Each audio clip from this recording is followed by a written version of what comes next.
সাতক্ষীরার বিভিন্ন এলাকার ঘের থেকে মাছ ধরার পর পানি শুকিয়ে বোরো ধানের আবাদ করছেন কৃষকরা। গেল প্রায় ১.৫ দশক মিঠা পানি ও স্বল্প লবণাক্ত পানির মাছের ঘেরে ধানের আবাদ করে লাভবান হচ্ছেন তারা।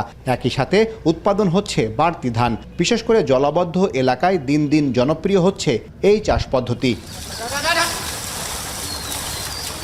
তীব্র শীত ও কুয়াশা উপেক্ষা করে জমি চাষ ও চারা রোপণে ব্যস্ত কৃষকরা।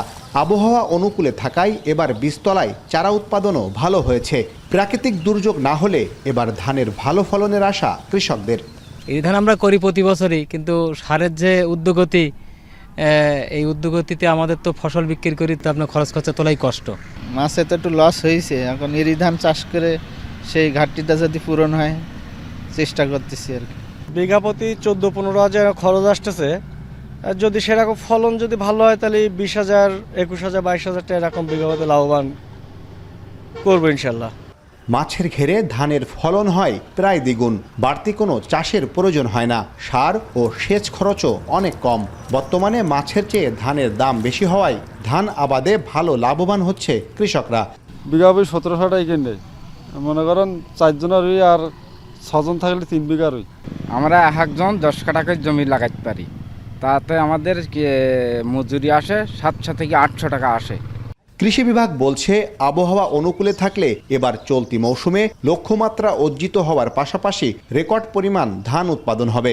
প্রায় মে মাস পর্যন্ত এই সব ঘেরে আর পানি দেওয়া যায় না এবং পানি থাকে না।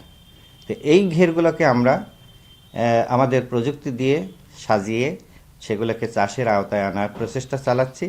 শুধুমাত্র সাধু পানি থাকলে আরও ঘেরকে আমরা এই ধানের আওতায় নিয়ে আসতে পারতাম। সাতক্ষীরায় আবাদযোগ্য জমির পরিমাণ 1,69,339 হেক্টর। চলতি মৌসুমে ৭৯,৮০০ হেক্টর জমিতে বোরো ধান আবাদের সম্ভাবনা, যার মধ্যে মাছের ঘেরে বোরো ধানের চাষ হবে 10,০০০ হেক্টর জমিতে। আহসান রাজীব, এখন সাতক্ষীরা।